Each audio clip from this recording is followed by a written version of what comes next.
Welcome back, everyone. Ready for another deep dive? Always. Okay, so today we're taking a look at Buddhist teachings, but with a twist. Hmm. We've got some source material that hints at a possible connection to Sri Lanka. Yeah, that's right. And we're talking academic papers, excerpts from religious texts, the whole shebang. It's really fascinating stuff. Yeah, and potentially pretty surprising. Definitely challenges some of the usual assumptions about Buddhism. Okay, so right off the bat, one thing that really caught my eye was this concept of a Buddha language. Oh yeah, Magadhi. Magadhi, right? And it's described as having this unique tonal system that's managed to survive like over centuries. Which is incredible in itself, right? I mean, to think about how language evolves and yet these tonal elements have persisted. Yeah, it's wild. But it gets even more interesting because apparently this tonal system in Magadhi, Yeah. it lines up really closely with the language of ancient Civ-Himalaya. Which is, as we know it today, Sri Lanka. Yeah. Exactly, present-day Sri Lanka. So are we saying that the Buddha actually taught in Sri Lanka?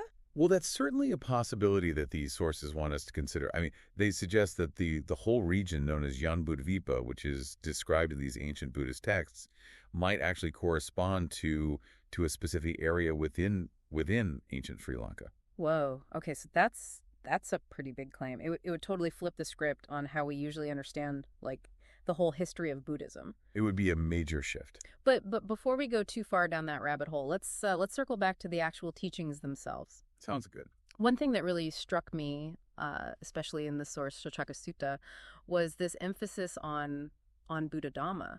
You know, the Buddhist teachings not being about achieving worldly happiness or material wealth. Right, and that's such a common misconception, I think. Yeah, for sure. People often come to Buddhism looking for, happiness, success, a better life, all that. Exactly. But these sources are saying that's not the point at all. Right. It's not about improving your life in that sense. It's about something much deeper. Like what is the actual purpose then, according to these sources? Well, they're very clear that the true purpose of Buddha Dhamma is to attain Nibbāna. Nibbāna. Okay, and remind me, what is Nibbāna again? Right. So Nibbāna is, it's often translated as liberation or enlightenment. But it's really about complete freedom from suffering. From suffering. Yeah. So escaping that whole cycle of birth, death, and rebirth. Exactly. Samsara, that endless cycle we're all caught in. And one source, Manisathat Parilabo, Paramadulabo, really hammered this point home that Nibbāna is only achievable during a human lifetime. Which is, I think, a really profound point. It emphasizes the preciousness of this human life. You know? Oh, for sure. It's like we've been given this amazing opportunity, but it's limited. Yeah, it's not going to last forever. We have a chance to break free from this cycle of suffering, but it's now or never, basically. Yeah, it really puts things in perspective, doesn't it? Yeah. I mean, it makes you realize, maybe we shouldn't waste this precious human life on chasing things that don't ultimately matter. That's the whole point, right? To wake up to what's truly important. Totally. Okay, but, when I was first learning about Buddhism, I got to admit, I was always a little confused about karma. I thought it was like this cosmic force that basically predetermined your fate. Oh, yeah, that's a really common misunderstanding. I thought it was like you do something bad, you get punished, you do something good, you get rewarded. Right, like some kind of cosmic scorecard. Exactly. But these sources, they paint a very different picture of karma, or kama, as they call it. Right, they're very clear that kama is not about some external force dictating your destiny. It's not a punishment and reward system. So what is it then? Well, they describe it as more about cause and effect. Like, you have the power to change your karma by changing your actions, your thoughts, your intentions. So it's more like you reap what you sow. Exactly. It's about taking responsibility for the choices you make and understanding that those choices have consequences. That's interesting. So it's not about being a passive recipient of some predetermined fate. It's about having agency. That's right. You're not just a victim of circumstance. You have the power to shape your own future. That's actually very empowering. It means we have more control than I initially thought. Absolutely. We're not just puppets on a string. Okay, so we've got this incredible opportunity to break free from suffering, but how do we actually do it? How do we escape this samsara? Well, these sources highlight two key practices, anusathi and ānāpāna. Anusathi and ānāpāna. Okay, break those down for me. What do they mean?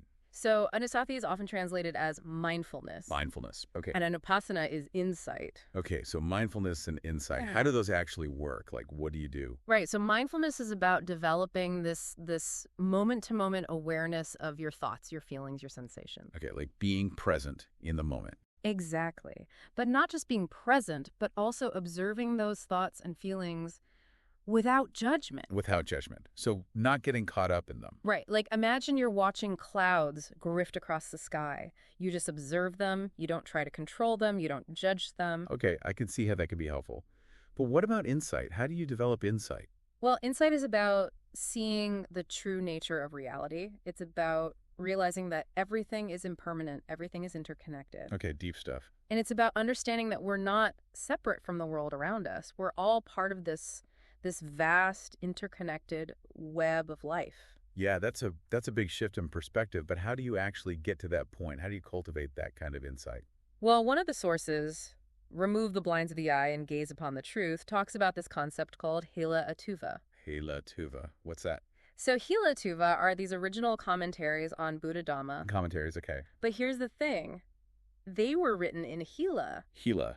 And remind me, what's Hela again? Hela is the language of ancient Sri Lanka. So these are like the original instructions for understanding the Buddhist teachings, and they were written in Sri Lanka. That's what these sources are suggesting. And they claim that these commentaries, these Hela Atuva, they offer a much deeper understanding of Buddha Dhamma than what's commonly available today. Whoa, so we're talking about like the source code, the original blueprint. Exactly. And they might hold the key to unlocking a whole new level of understanding. That's pretty amazing. It's like we've been working with a corrupted file all this time, and now we finally found the original. It's a very powerful analogy. But there's also this idea that over time, misinterpretations and distortions have crept into the teachings, right? Right.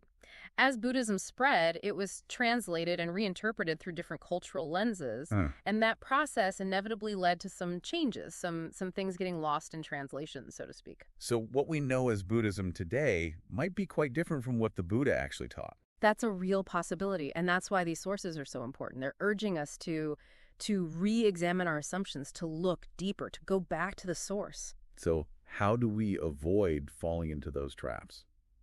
How do we know if we're encountering authentic teachings? That's the million-dollar question, isn't it? And it's something these sources really grapple with. One key idea they emphasize is this concept called Dhammanuhamma Patipada. Dhammanuhamma Patipada. Okay. Another new one for me. What is that? It's essentially a way of life based on understanding the principles of cause and effect. It's about being mindful of your actions, your thoughts, and your intentions, and understanding that they have consequences. So it's about taking responsibility for the choices you make. Exactly. It's about asking yourself, is this action driven by greed or by kindness? Is this thought based on delusion or clear seeing? That sounds like a lot of self-reflection. It is, but it's essential for living in accordance with the Dhamma. Okay, so we're talking about being mindful, being aware of the consequences of our actions, and constantly checking in with ourselves. Right. It's about cultivating a sense of responsibility, both for ourselves and for the world around us. But if we're surrounded by teachings that have been distorted, it seems pretty hard to know what the right path even is. Yeah, it can be tricky. And that's why these sources emphasize the importance of finding authentic sources and teachers who deeply understand the original teachings. So finding a qualified teacher is crucial. But how do we even begin to identify those teachers? That's a great question, and it's something we'll definitely explore in the next part of our deep dive. We'll delve into the qualities of authentic teachers and how to discern who to trust on this path. Awesome. Looking forward to that. But just to wrap up this part, I got to say, this whole idea that the Buddhist teachings might have originated in Sri Lanka, it's really mind-blowing. It totally challenges everything I thought I knew about Buddhism. It's definitely a paradigm shift. And this concept of Hela Atuva, these original commentaries written in an ancient Sri Lankan language, it's just fascinating. It makes me wonder, what other hidden gems are out there just waiting to be rediscovered? That's a great question. And it's really at the heart of what these sources are trying to illuminate. There's so much more to explore, so much more to understand. And we'll delve even deeper in the next part of our deep dive. So last time we were talking about some pretty groundbreaking ideas, right? Like Yeah. the possibility that the Buddhist teachings actually originated in Sri Lanka. Yeah, and the whole thing about us having the power to change our karma, Right, exactly. it was a lot to take in. Definitely a lot to unpack. But there was one thing in particular that I still don't quite get. The whole concept of the six sense organs and the 36 cycles of existence. Yeah, that's a fascinating piece of the puzzle. Fascinating. Yeah, maybe. But also kind of confusing. It can seem that way at first, for sure. Okay, so can you break it down for me again? Like, how does that whole thing work? Sure. So basically, the idea is that we experience the world through our six sense organs, right? Sight, hearing, smell, taste, touch. And the mind, right? And the mind, exactly. So that's the sixth one. Now, every time one of our senses comes into contact with an object, it triggers a chain reaction of mental states. Okay, I'm following so far. Good. So let's say, for example, you see a delicious piece of cake. Ooh, cake. Right. So your eyes see the cake, and that visual input sparks a thought. Like, ooh, that looks good. Exactly.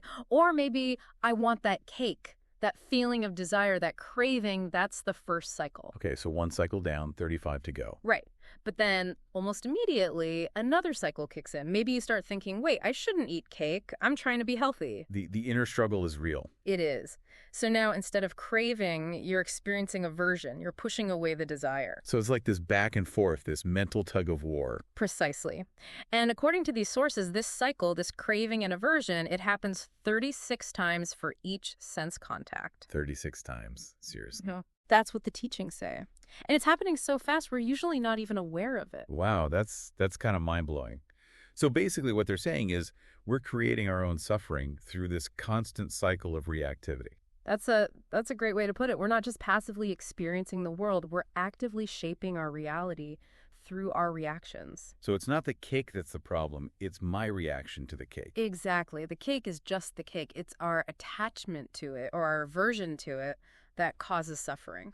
Okay, so how do we stop this cycle? How do we get off this crazy merry-go-round? Well, that's where those practices we talked about earlier come in, sathi and ānāpāna, mindfulness and insight. Right. Yeah. I'm starting to see how those could be helpful. But honestly, mindfulness it's a tough one for me.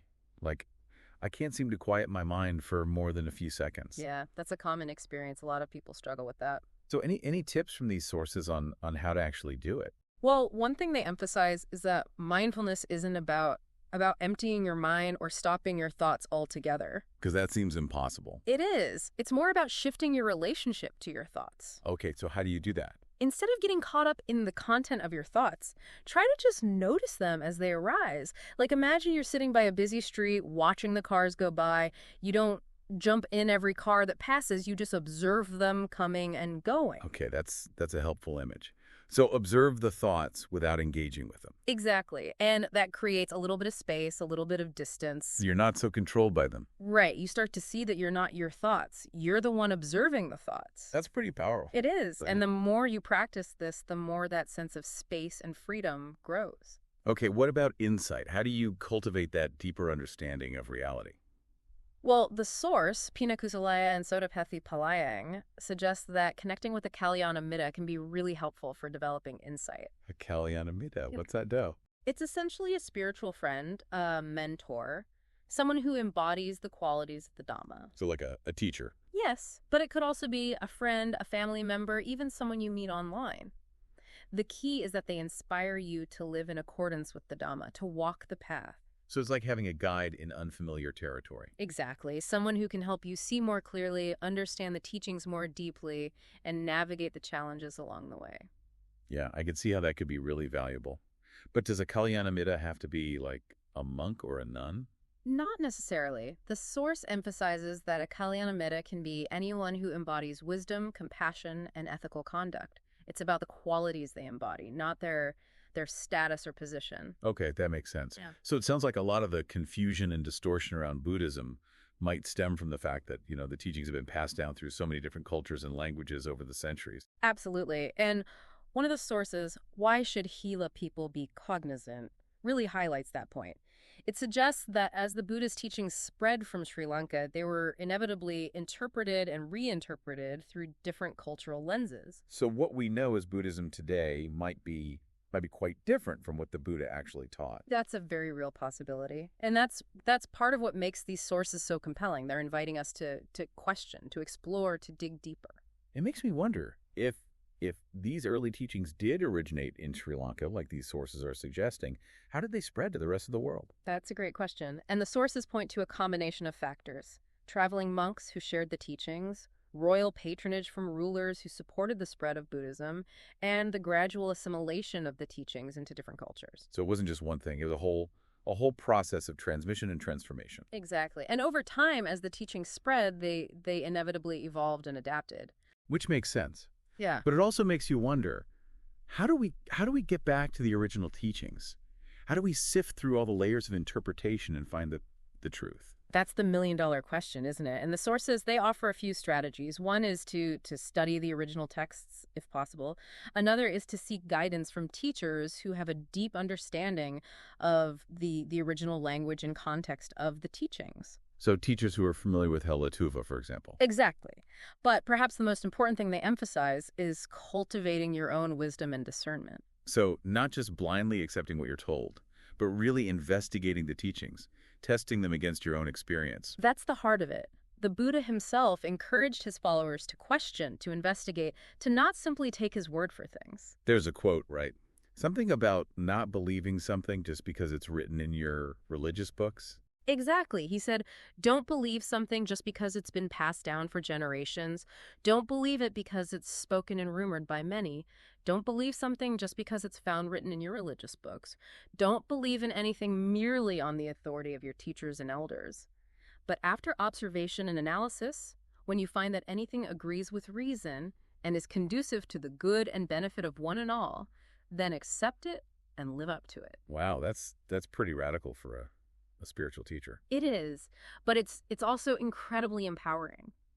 The Buddha wasn't interested in blind faith. He wanted his followers to wake up to the truth through their own direct experience. So it's about taking responsibility for your own understanding, your own awakening. Exactly. You're not just a passive recipient of dogma.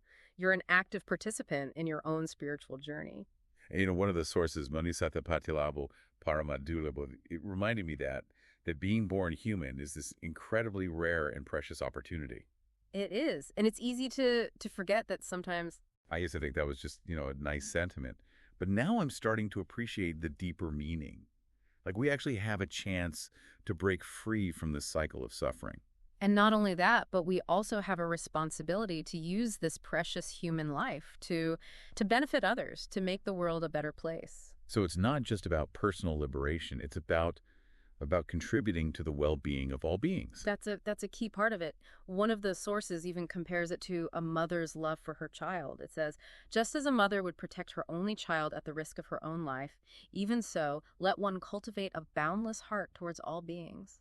That's beautiful, but also kind of challenging, right? Like how do you cultivate that kind of boundless compassion, especially towards people who might have harmed you or people you disagree with? That's a great question. And it's something we'll definitely explore further in the next part of our deep dive. We'll look at some practical ways to cultivate compassion and how that practice can transform not only our own lives, but the world around us. It's amazing to think that just being born human, it's such a rare and precious opportunity. Yeah, and not to be taken for granted. It really makes you appreciate this chance we have, to break free from all that suffering. Totally. Okay, so last time we were talking about the possibility that the Buddha's teachings actually originated in Sri Lanka.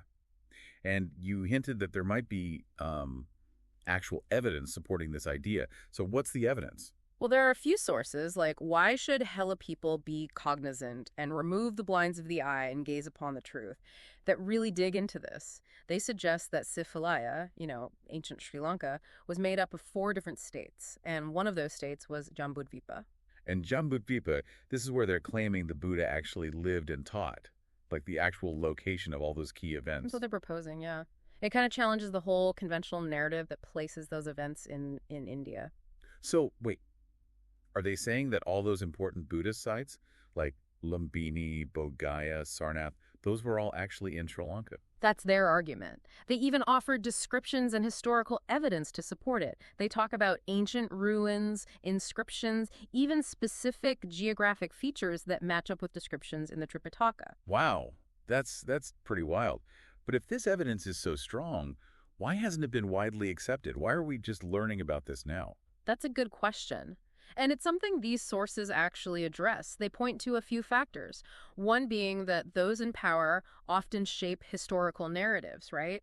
Over time, alternative perspectives can get pushed aside or even erased completely. So it's like history is written by the winners. Exactly. And the dominant narrative has always placed the origins of Buddhism in India. But these sources are saying that might not be the whole story. Right. They're pushing for a re-examination of the evidence and a willingness to consider different interpretations of history. Okay, so what specific evidence do they present? Well, we already talked about that linguistic connection between Magadhi, the Buddha language, and ancient Hela from Sri Lanka. Those similarities in their tonal systems are pretty striking. But they go even further. They give specific locations in Sri Lanka today that they believe match up with key sites from the Buddha's life. Like actual locations? Yeah. For example, they point to a place called Bambaragala Raja Mahaviharaya as the real Lumbini, the Buddha's birthplace. And they claim that the Jetavana monastery, where the Buddha taught during the rainy seasons, is actually in the Rittigala Strict Nature Reserve in Sri Lanka. That's amazing. What about Bodh Gaya, the place where the Buddha attained enlightenment? They say that's actually Hariwaduna near Dambulla in Sri Lanka. They even mention a really old Bodhi tree there and some structural remains that align with descriptions from the Tripitaka.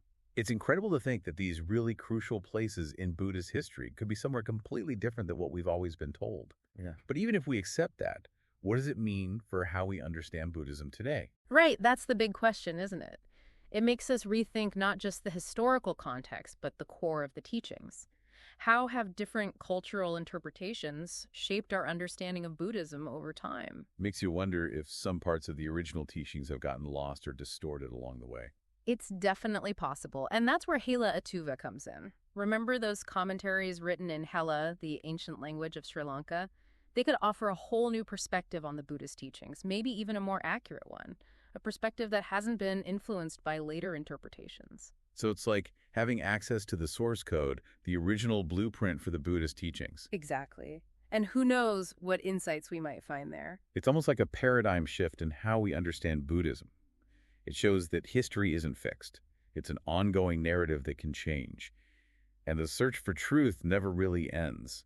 So where do we go from here? What do we do with this new understanding? Well, I think the first step is to be open to the possibility that what we've been taught might not be the whole picture, to be willing to consider different perspectives and maybe reinterpret what we thought we knew.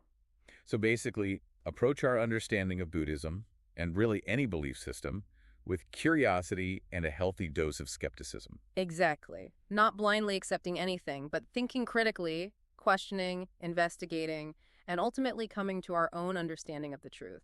It's like a call to action, to be active participants in our spiritual journeys instead of just passively following dogma. That's a great way to put it. Well, this has been an amazing journey of discovery. Thanks to everyone for joining us on this deep dive. Until next time.